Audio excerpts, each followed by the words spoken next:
right, well, hello everybody, and welcome to today's webinar, No Fear, Budget or Internet, Preparing Low Literacy Offenders for the ABE Classroom.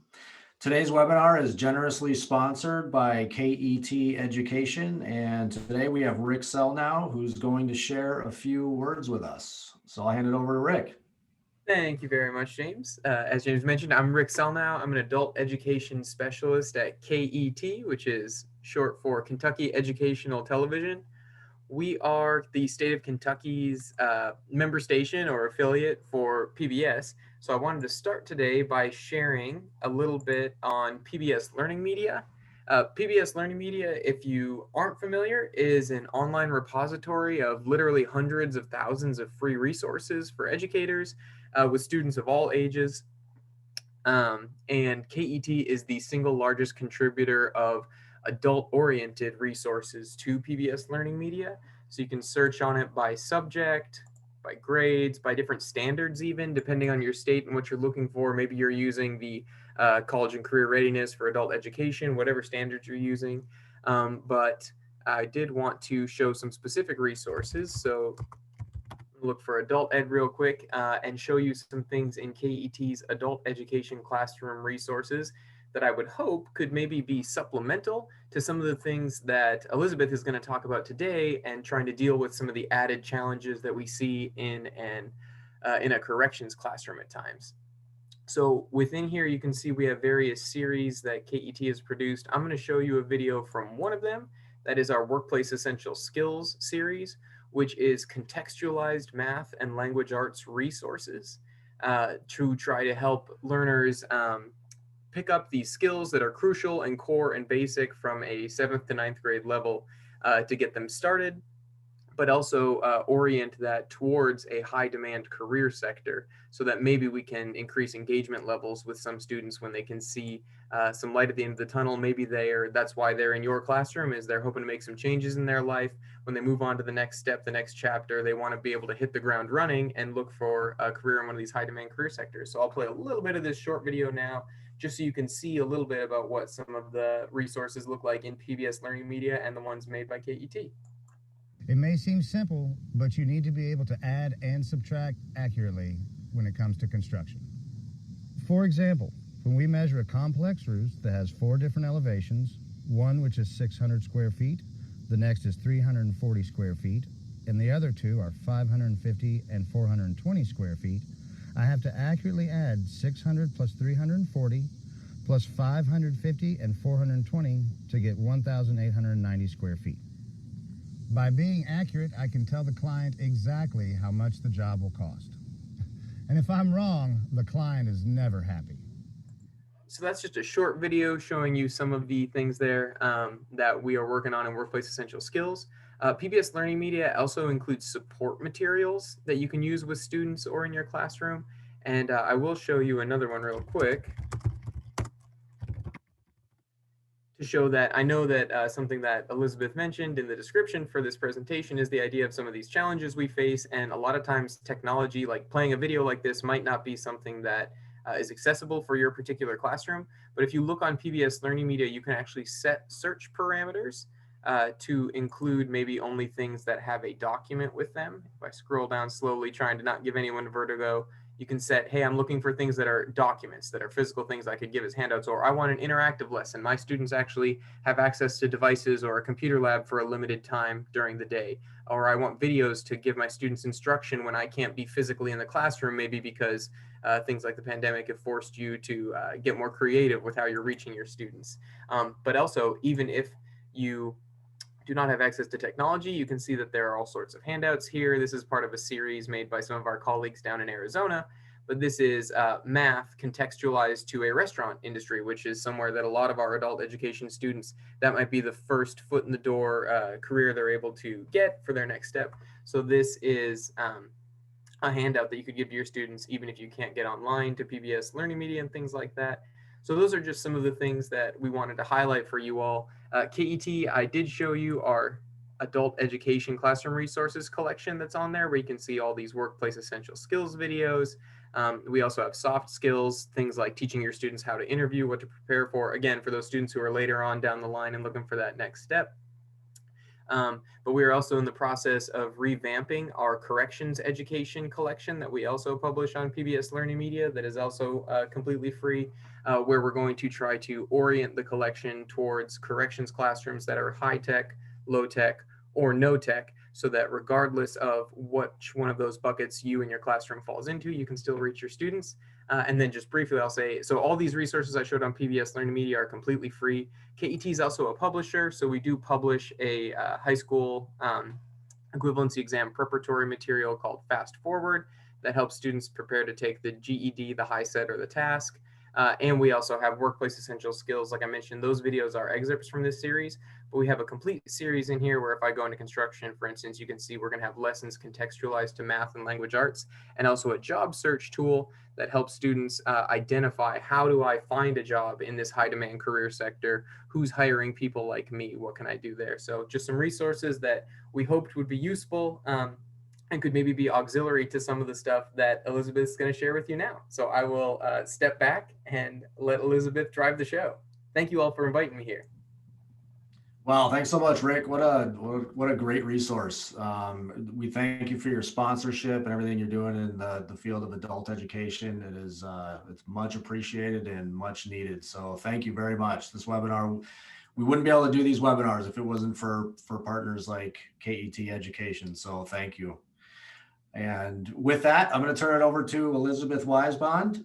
If you want to say hello and let us know where you're calling in from today in the chat box. And if you have any questions, feel free to submit those in the Q&A box. I think we're going to try to take some time towards the end of the presentation to answer any questions that come through today. So with that, I'm going to hand it over to Elizabeth. Thank you so much.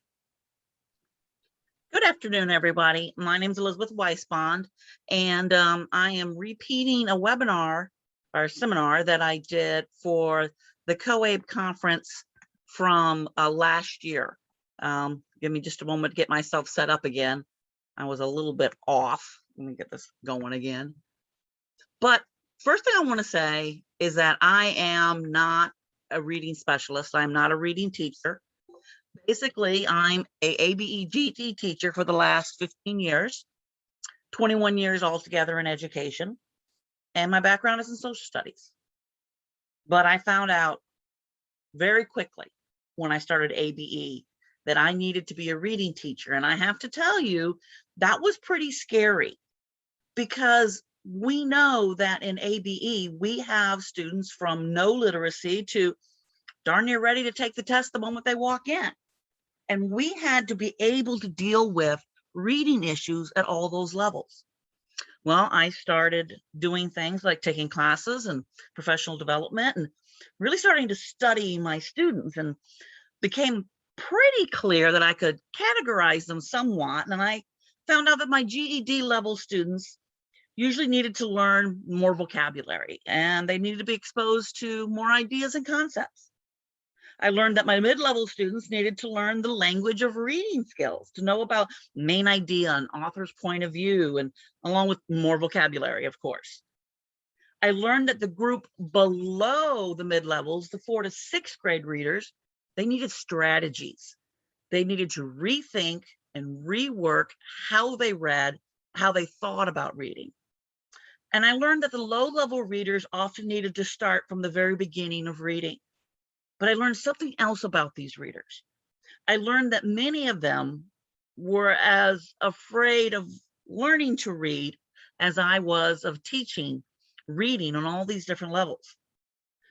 So that brings us to now, because this presentation is about those low-level readers.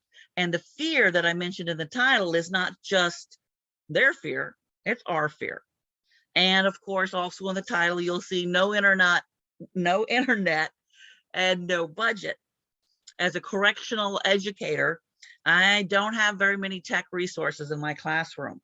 And now that we're doing distance learning, I have even fewer tech resources. So let's do this. Let's do a reality check. We know that teaching an inmate who is a low-level reader to raise his or her reading level can be very, very challenging. But we also know it can be one of the most important things we do in our career. And I don't think that's an exaggeration, because what we can do when we teach someone who is struggling with reading to raise their reading level, can create ripples of impact that I think is pretty amazing. But once again, this could be very challenging. In corrections, it can be especially challenging. So let's think about this from an inmate's point of view. So when we're dealing with our inmates and we're telling them, hey, we need to work on your reading, we're going to get different responses. We're going to get fear. We're going to get apathy. We're going to get annoyance. We're even going to get some anger. So like this, why are you bothering me? Annoyance. Hey, Elizabeth, can I jump in real quick? Yes. I think you need to share your screen. I was sharing my screen. I don't think your slides are not visible right now. Oh my gosh, oh my gosh. I am so sorry. I'm so embarrassed. That's all right.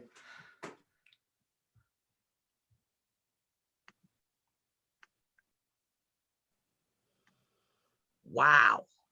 There we go. Perfect. Thank you. Okay. All right. So annoyance. They're just embarrassed by this. They have a lot of fear. They're saying, I can't do this. I've got too many other things that I have to deal with. They have a lot of apathy.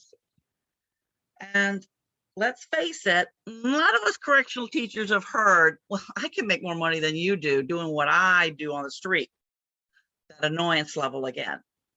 Some of them are worried about maybe messing up their disability because that's what they live on, more fear.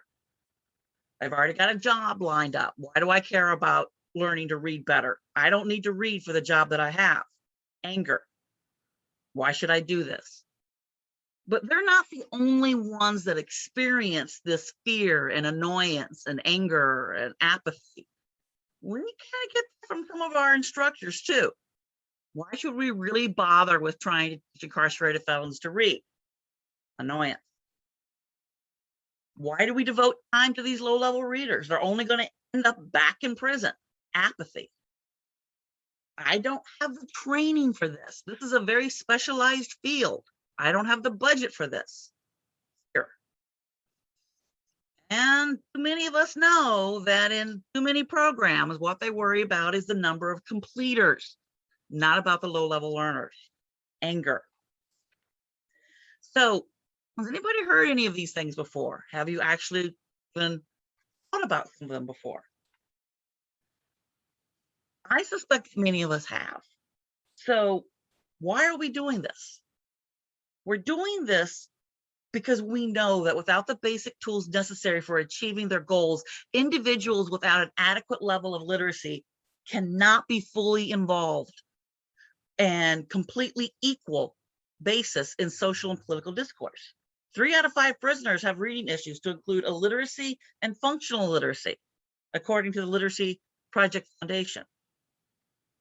Those of us that are in corrections, we know that study after study has found at least an indirect link between getting an education in prison and recidivism.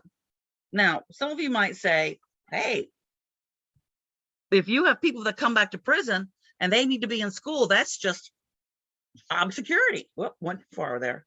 Just job security. But think about this. No literacy, low literacy, functional literacy have been linked to incarceration. We know this. We know statistically and anecdotally that prisoners have lower literacy than the US population as a whole. People with lower literacy have a hard time functioning successfully in our competitive society. I hope we can agree that there's probably a strong correlation between reading difficulties and ending up in the criminal justice system. We can talk endlessly about school to prison pipeline, about the fairness of the criminal justice system, about mass incarceration. We're not going to do that today. We're not going to solve those problems. We're going to work on part of the problem. We're going to work on a possible solution that can have an impact. And as I said earlier, the ripples of this impact can be spread out pretty far, because recidivism, caring about the recidivism rate, means that we are going to help deal with a problem that's cost is not just the cost to the state to incarcerate, but the cost to individuals, families, and communities. The impact of educating our low-level offenders almost cannot be expressed strongly enough, but we've got to do it the right way.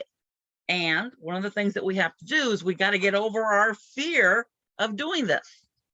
So this is what we're going to talk about today. And I hope I have enough time because I tend to ad lib a lot. So what I want you to do is I want to help you get your mindset on track, to talk about the planning that needs to be done, to show you many, many free low-tech resources, to give you advice on how to get the people that make the decisions have buy-in to your program, and to discuss what kind of training needs to be done with inmate tutors or volunteers in order to get started. But so let's look at this fear factor real quick again. When you read over the screen, I want you to think about your own mental barriers. You know, if you have not established a decent literacy program, why haven't you done it? Is one of the reasons that, is it simply fear? Is it a lack of reading training? Is it a preconceived notion that many of the low-level readers have serious learning disabilities that cannot be overcome? Is it past experience with low literacy students failing to find success? Is it administration that only wants to talk about completers, as I said before, as opposed to being overjoyed that a low-level reader was able to raise his or her reading level in 6 months by an entire grade? Think about whether you have control over some of these barriers. If they're your own barriers, you can knock them down. Sometimes there are barriers that are deal breakers. If you don't have any, and I'm hoping that you don't, which is why you're on this webinar today, ask yourself what kind of a difference you can make with this program. Once again, it can be pretty overwhelming. Okay, so planning and preparation is everything. If you're going to start a new program or restructure what you already have, I'm assuming that any of us would need an approval from someone. So you need to go to them prepared. And when I say prepared, I mean truly prepared to seek approval. And we're going to talk about the ins and outs of that process today. Okay, so planning. What is our goal? Let's clearly state our goal. As you can see, this is for pre-ABE students, for those that are actually not in class and are not receiving educational services. Different states place inmates in ABE classes in different ways. In Virginia, it is mandatory, based on the Code of Virginia, for any inmate in a VA/DOC institution who does not have a high school diploma or GED to work towards earning a GED while incarcerated. So ABE is mandatory. Excuse me. But I'm speaking about the pre-ABE inmates, those who are on the waiting list for ABE, so they're not legally mandated to work on their literacy until they get into class. For some students, this could be years. So this is strictly a voluntary program, but a voluntary program with the goals of motivating the pre-ABE learner through encountering success, encountering the realities that they can change their literacy skills, and encountering the idea that there's something out there after they leave incarceration that does not involve returning to prison. I do want to point out that almost all of the resources from this webinar should be useful in any literacy class, not just for the program for pre-ABE students with low literacy. Now, we know what's been going on this last year. I want to very clearly state, this is not a distance learning program. My students have been in distance learning now for 13 months, and I have found the students that have struggled the most, even though I have seen some progress, would be my lower level learners. There is only so much that you can do through the mail. I'm hoping, we're hoping very soon that we might actually get back 2 in-person classes here in Virginia. So with your planning, these are the things that you need to look at: availability of space and time, availability of potential students, availability of tutors and volunteers, availability of an environment that is open to new ideas and new programs. Now, space. So if you're in corrections and you read this slide and you see quiet and discreet, you might be laughing your head off right now. And I know that would be very hard to do in most prisons, but it is particularly important that you look for a space where those students who answer the request to work on the literacy is, I don't want to do this. I'm embarrassed. I don't want to do this. I don't want anybody else to find out. So we've got to find a setting where they're not going to be put on Front Street. Now, I'm not suggesting that the tutoring location and atmosphere must be perfect, but start with a high bar when looking for a space. Be willing to settle. We know that in corrections, there is schedule after schedule after schedule, and interruption after interruption after interruption. Make sure that you flex with the time where there's going to be as few interruptions as possible.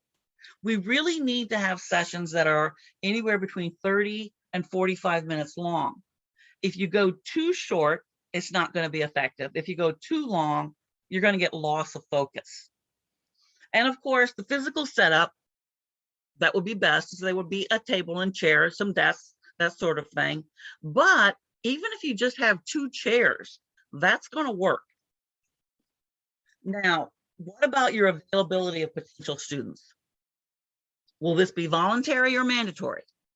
How do you identify your potential students, and how many do you need to make the program viable? Will you have any additional selection criteria other than low literacy levels, such as release date, infractions, classification level? These are decisions that you're going to have to make when you're putting together your program, and they will have an impact. Let's see. All right. When you're looking at your availability of potential students, you've got to figure out how to locate them. In normal times in Virginia, we use the TABE 1112 locator at initial intake or receiving, and the TABE 1112 battery when inmates enter ABE classrooms. While even locator scores in an intake environment can be highly suspect, as I say in this, how reliable are those assessments? These scores can help us narrow down the population of our location efforts. Now, as much as I am pleased about the new rigor of the TABE 1112, I do not think that it is the best tool for low literacy inmates. If you have a potential candidate for your program and you're not thrilled with the assessments used upon entry, see if you can reassess the inmate with specialized literacy tests or even a teacher-made test without a focus on the reading skills such as main idea, but rather a focus on reading strategies. But we're going to go into that in just a little bit. So you're trying to locate your students. A big question is, and you go talk to them. Do you want to go interview them? The reason why I say this is because I don't want you to underestimate the usefulness of a face-to-face interview. Never underestimate the power of your own enthusiasm for helping recruit low literacy inmates. Your enthusiasm can often be transferred right over to the inmate in the form of motivation and hope. Remember, we're dealing with people who have suffered from a reading deficiency their entire lives. And a lot of them think they're never going to be able to overcome that. Now, I have to be honest with you. When I receive a student, a new student starting, and I go through the student's records, scores, whatever information I have, after I assess the student, I tend to be pretty upfront with them. If I do not think the GED is in their future based on different criteria, I'm going to tell them that. And I know some of you are like, what? You don't say that to a student. Well, These are not students who are unaware of their own disabilities. Well, not disability, but of their own inabilities.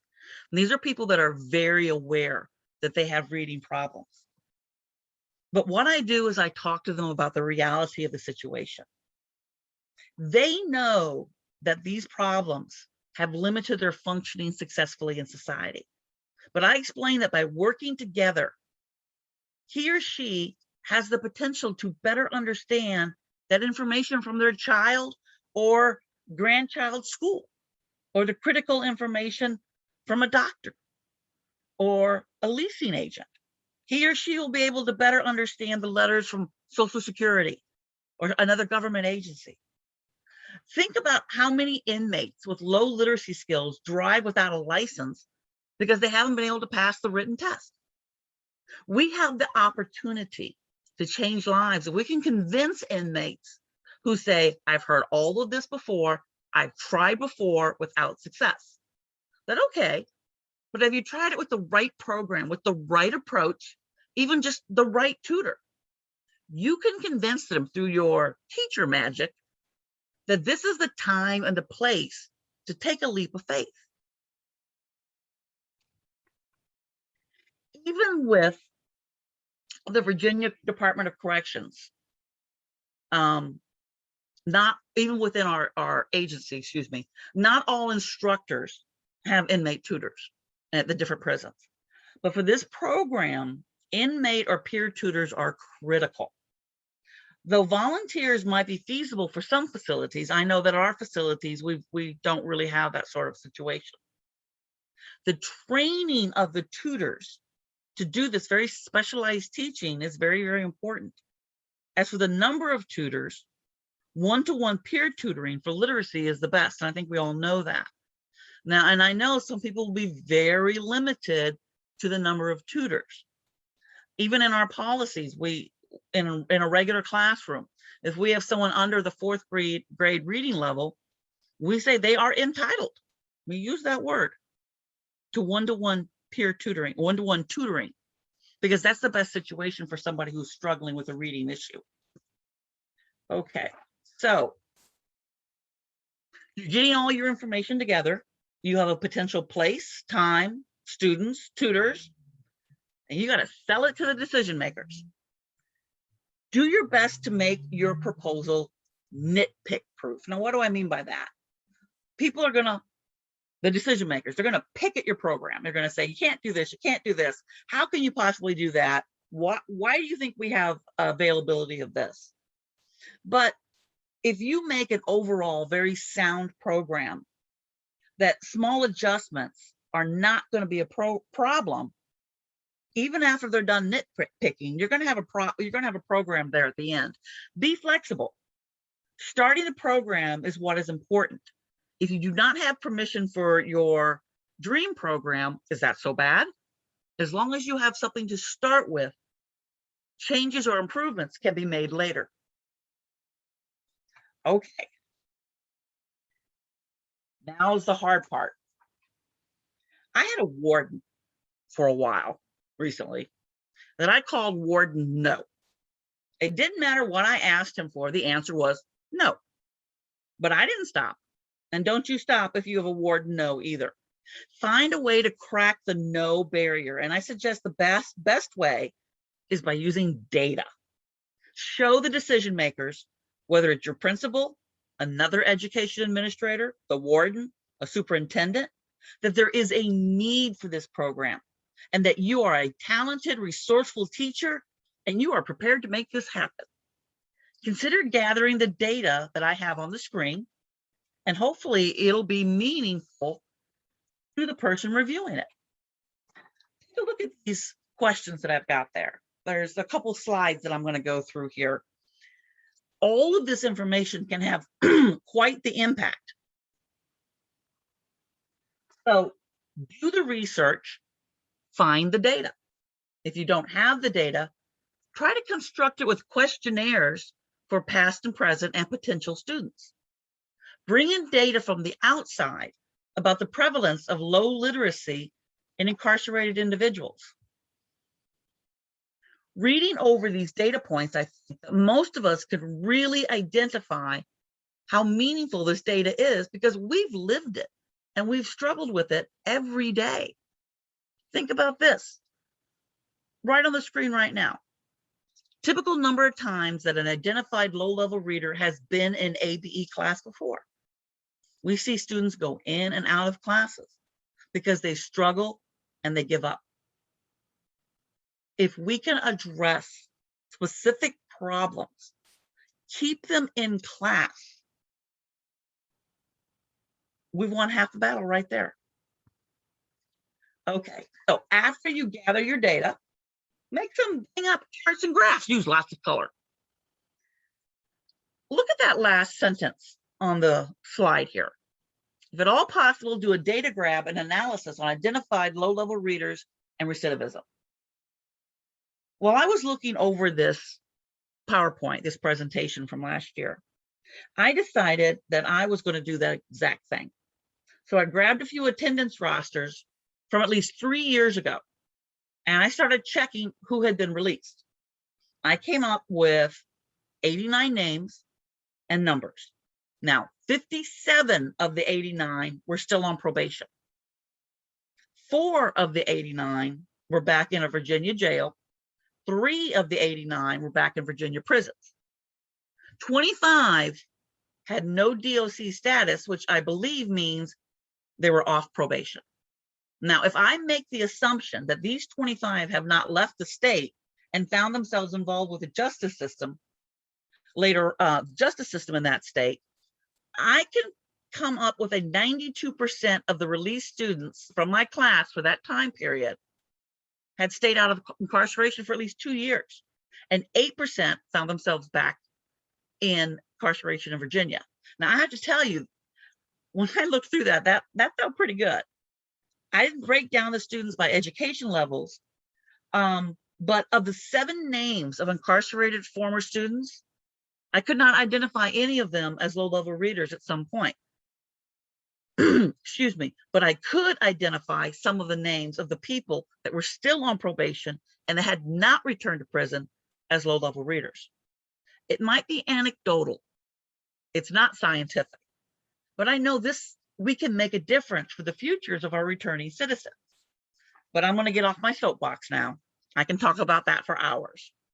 So this is an example of something that you would write up. You want to give them that significant data. You want to give them facts and figures about what you have at your facility and what you hope to achieve. Let's see what we've got here. This, of course, is just numbers that I just made up, but they are based on things that I have seen. So some things where, like, data shows that a low-level reader needs at least 100 hours of instructions to make a significant change in their reading levels. That is from some research that I did. Because once again, this is about the pre-ABE students. So you might be saying, why are we working on that?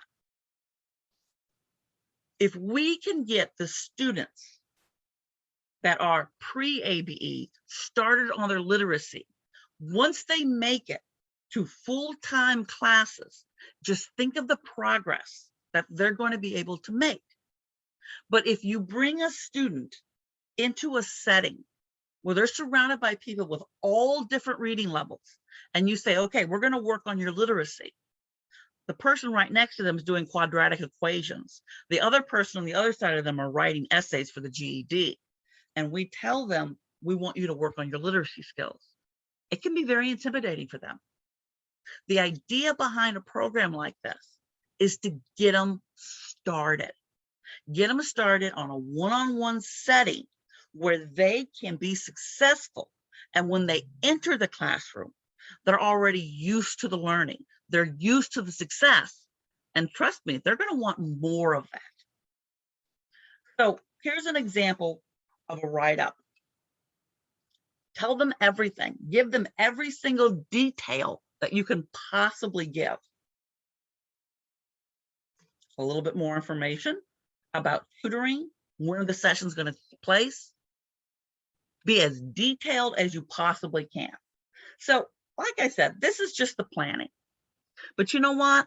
I've been a teacher for a long time, and I know what teachers want are resources. You know what? Let's look at that. You're almost to the buy-in stage. But first, you want to reassure yourself that you and your teachers, you and your tutors can teach reading. If you're not a reading teacher, I want you to jump into the following instructional and informational resources. Get your feet under you, and you will be surprised at the fear evaporates because you understand all those little ins and outs that you thought, oh, these are deep, dark secrets that only reading specialists know. Nope, they're all over the place. There is information everywhere. There's professional development everywhere. Oh, by the way, of course, the whole PowerPoint will be available on the COAB website, but also all of the resources that I list by their internet address, the URL, we have a separate page that you can download that have all of them down. So as I go through this, don't worry about writing everything down really fast. Okay, here we go. Let me say one thing about copyrights. All of the resources I've listed are freely available on the internet, but check copyright information to see if you need to get permission to use them in the classroom. I don't think so, but I don't want anybody coming after me with a lawsuit. All right, so here it is. This is, well, I don't want to be blasphemous, but this publication gave me reading religion. I was assigned parts of it through an online teaching adults reading class through the Virginia Literacy Resource Center at Virginia Commonwealth University. And I cannot emphasize enough how much I learned from this publication. It led me to make a major change in my priorities in teaching adults. It let me believe that I could do more with true reading instruction. This publication was the beginning of no fear for me. Here's the table of content, this awesome publication. I want to point out that not only will this help you get your feet wet with reading, but you will also have a major impact on the tutors that you plan on training for early reading instruction.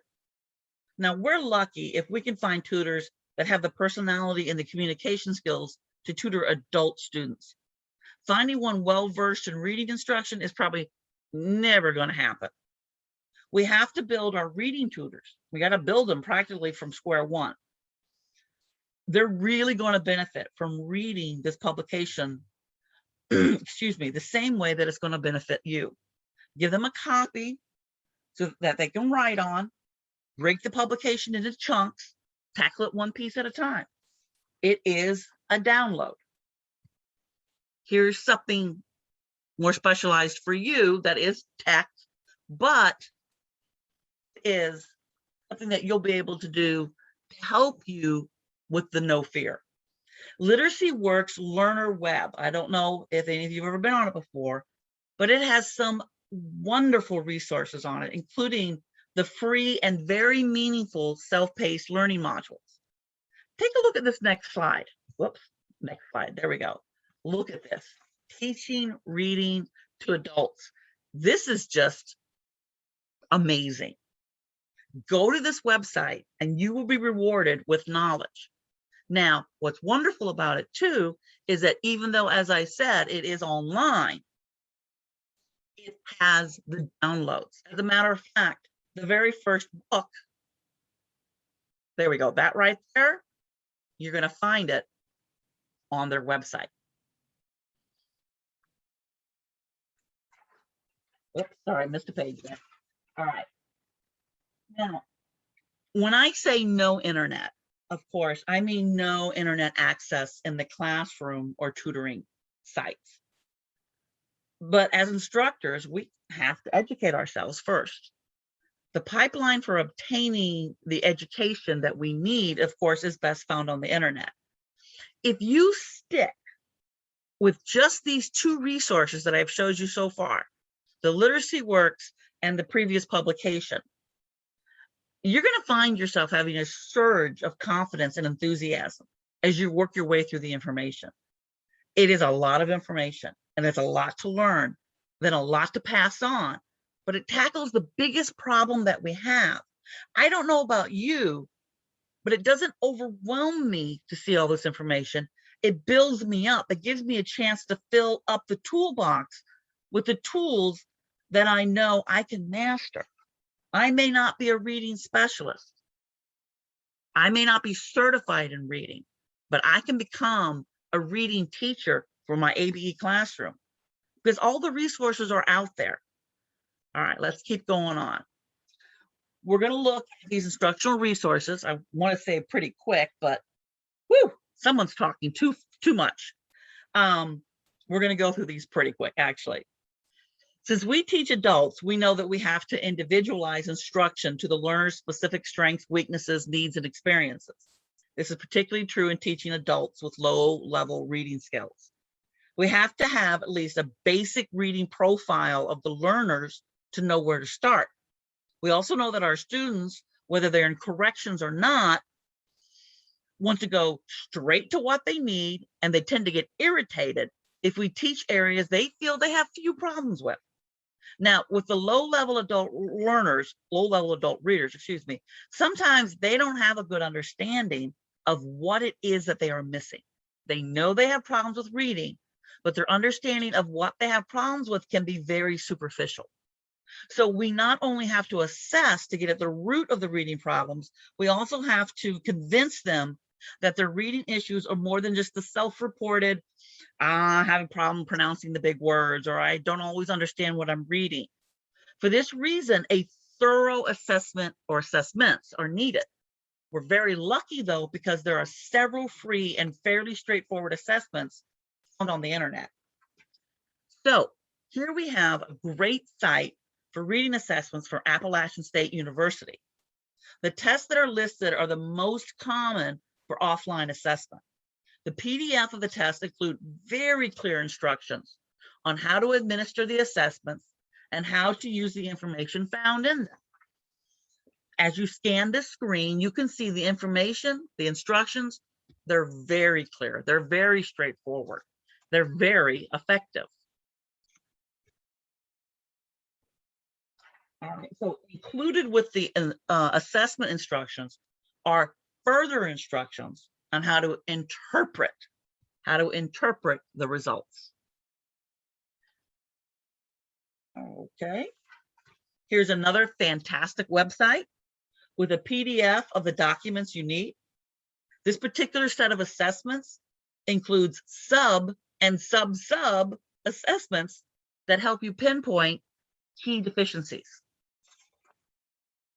Here's an example of one of those pages for assessments. Now, for the next several slides, I'm going to give you an overview of reading along with resources for each aspect of reading. I'm going to have to do this very fast because I have talked too much, as I've said. But let's start with alphabetics, also called, I always struggle with this word, phonemic, awareness, and decoding. And by the way, not everyone agrees on the labels for the aspects of reading, so be flexible. Let's start with a resource that will assist you with all the aspects of reading. This is another Appalachian State resource, and it is something to get very excited about. This document covers so many specific issues with reading that hopefully will be uncovered by the reading assessments, and it tells you how to deal with those very specific issues. Take a look at the next two slides. These are wonderful. They're ready to use lesson plans for the different aspects of reading. This is a great foundational resource. It is a great jumping off place if you need to devote more time to a specific deficiency that a student has.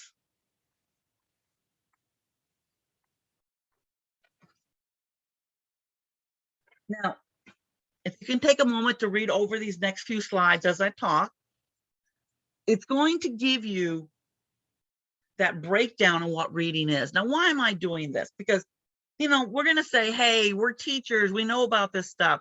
Well, you know what? I got a quick story. I know I'm talking too much. I remember one of my very first teaching classes, instruction classes, and the teacher kept using this word over and over again. And I'm sitting here going, what in the world are they saying? He or she saying?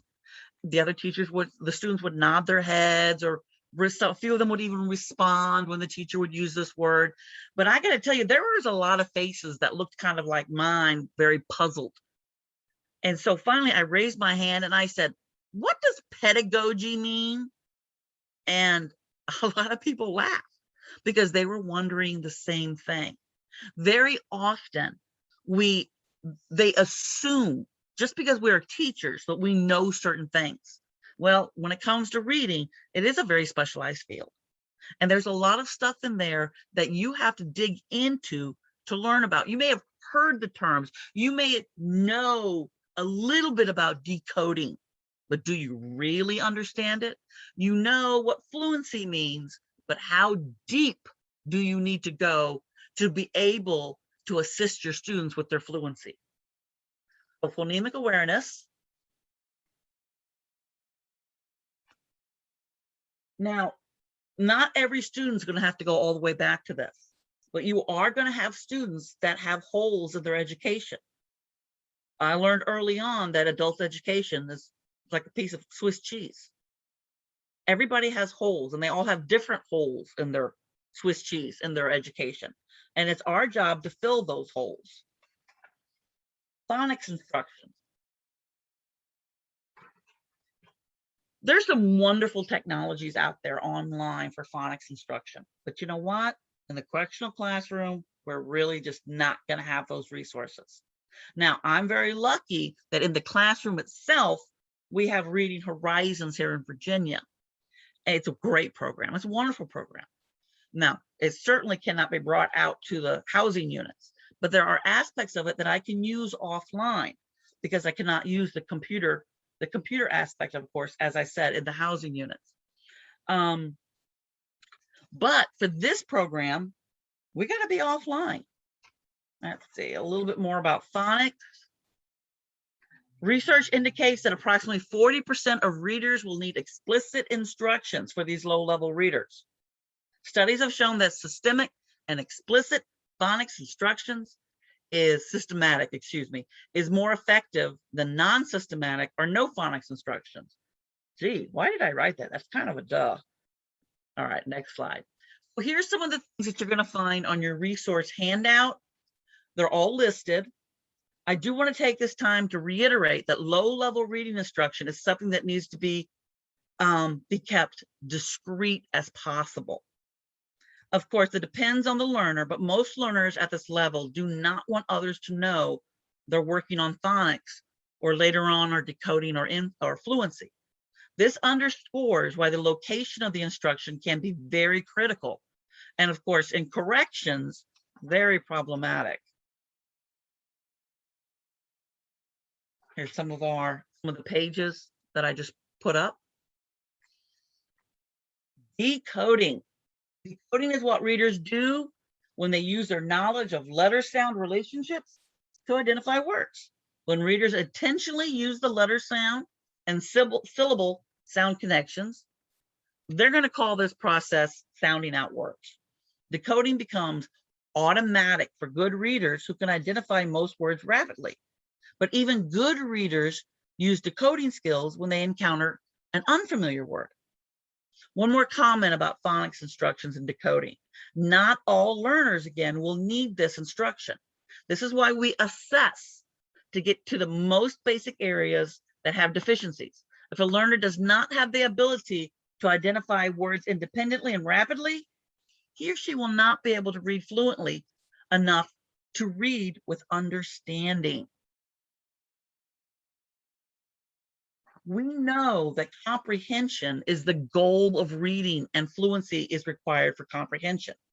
Most adult beginning readers need work on fluency because fluency depends on rapid, accurate reading, and beginners are by definition struggling to read words. There is no single best test or procedure for fluency assessment. Since fluency involves speed, accuracy, and expression, you will need more than one measure to address all of these aspects of fluency. Luckily, we have different fluency assessments available to us. Okay, here's an example of some of these. that are on the internet, things that we can simply print off to use. Now, here is a wonderful resource. And some of you might be looking at that and go, hey, wait a minute, reading skills for today, isn't that Marshall Adult Education? Well, it is, but it was. They've updated their website. The website's been updated and is now found at www.readingskillsfortoday.com. Now, if you use the old address of Marshall Education, Adult Education, you're still going to get resources, but the new website has great added content and is even more wonderful for fluency and reading comprehension work. Vocabulary, oh my gosh. Talk to an adult basic education teacher about vocabulary issues. It doesn't matter what level they're on, they all have vocabulary issues. One of the things that I used to say, well, I probably still say it about my students is, you know, these students have seen everything. But for many of them, what they've seen is only so wide. They have limited worldview. And with that limited worldview comes a limited vocabulary. Every single one of our students, regardless of what level they're at, are going to benefit from vocabulary instruction. There's great stuff out there on how to give vocabulary instruction. So I'm, not going to go into that right now because I got to keep going because I'm looking at the clock. So let me kind of skip over a little bit. Some information. Last one, the fifth and last pillar of the 5 pillars of reading instruction is comprehension. And it's often identified as the goal of reading. Excuse me. I should have grabbed a glass of water before I got started. Let's wrap up these components of reading and instructional resources by talking about comprehension. The definition of reading and comprehension may appear to be both simple and obvious, but in fact, it's anything but. Reading comprehension seems like a simple concept because for good readers, the comprehension process has become more or less automatic. Most of the time, good readers don't think about what they're doing to make sense of the text, to find important information, to learn how to do something, or to follow events in a story. We need to look at reading comprehension as more than comprehension, comprehension, is more than understanding what you read, and understand it as something that explains that good readers work at understanding with active and intentional strategies and construct meaning by using the message in the text and their own prior knowledge to interact with the text in various ways. I hope that made sense. Okay. You know what? I'm going to skip through this a little bit and I'm going to talk about tutoring. I like this page very much. I make sure that all my peer tutors understand the process, the instruction on how to teach a strategy to a student about reading. This, once again, is found on the resource page. Since I'm running out of time, I'm going to fast track through this. Okay, I don't have a whole lot of time to talk about a buy-in, but I know that if you're in corrections, re-entry is what it's all about right now. When you present your program and you want to get the buy-in from the powers that be, make it all about re-entry. Now, with the tutor training, don't skimp on training. Your tutors and volunteers must be able to work with limited supervision. They must be trained. Don't hand them a book and say, read this, you'll figure it out. This is something that before we work with the students, we're going to have to work with the tutors. So unfortunately, I'm going to have to wrap this up because I want to take any questions that we have. But hopefully you can download PowerPoint. You can get to where the last couple of slides that I'm going to just basically, I came to the word humble. Wait, got to stop there for a moment. When I interview tutors, I ask them, what is the most important personality characteristic that you must have in order to teach adult offenders? And of course, they come up with patience and understanding and all that. I'm like, no, you have to be humble. You've got to be humble. because these people are scared and they're worried that people are going to find out. And if they think that for a moment that you think you're better than them, you'll never be able to reach them. I just wanted to throw that in. All right, so I am going to stop my share and want to see if we have any questions. Well, oh, there's people. Hey, I see some people from DOC on my list here. Okay, if you have any questions, if you want to put them into the chat box real quick. Okay. Elizabeth, there are a few Yeah. questions in the Q&A section if you want to open that Great. up. Okay, I'm going to open up the Q&A section. There we go. Okay, I'm looking for a list of fiction book titles. Oh, what does ABE stand for? Adult Basic Education. Fiction titles, middle school reading levels. I'm going to suggest Saddleback. Saddleback has some really good stuff. If you're looking for high-low books, you can go to Amazon. You can just do some Googling, but that's what you want. And they're called that, high-low books. All right, do you have a copy of the links? Yes, that's going to be on the CoEb page. Sorry about your technical difficulties. How long is your tutor training? That is such a fantastic question. It is ongoing. Now, I know I rushed through at the very end, but one of the things that I want you to think about is maybe having your tutors specialize. If you need a lot of phonics instructions, then have more people do that. But let's say you've got one person that's really good with working with decoding. You have another person that's really good with working with fluency. Don't try to make them master everything at once, but have them specialize so that they can get up to speed very quickly. But to make a good tutor, it just depends on how much time you have. But I don't think you ever stop training to be a good reading tutor. All right, do we have anything else? Oh, we have a webinar poll. Okay, what else do we have in here?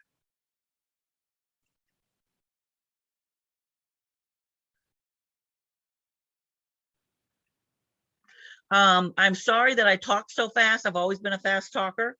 And I'm sorry that we didn't have an opportunity to finish every slide. But I think if we don't have any other questions, that I think I'm ready to wrap it up. Oh, can we have a part 2? Oh, that's wonderful. Where can I get tutor training? Wow. That is something that you are going to have to do. You can do it 2 ways. You can approach it by basically Googling it. Literacy tutor training and adapting whatever you find to your own situation. I know Pro Literacy, I believe, has stopped their tutor training. That is something that we have always used. Or educate yourself and put together your own tutor training. Can we have a part 2? I love that. So this is the nerve-wracking enough. But I think I've got anything else. Elizabeth, that was a fantastic presentation. Oh my gosh, my stomach is just like going crazy right now. No, you did great. That was awesome. I really want to thank you. I want to thank everybody for attending today. I want to thank our sponsor again, and Rick Selnow from KET Education. Again, without their sponsorship, we wouldn't be able to offer Yes. these webinars. So thank you so much, Rick and KET Education. And thanks for everybody for joining us. I appreciate it. Everybody have a great day and a great rest of the week. Thank you so much.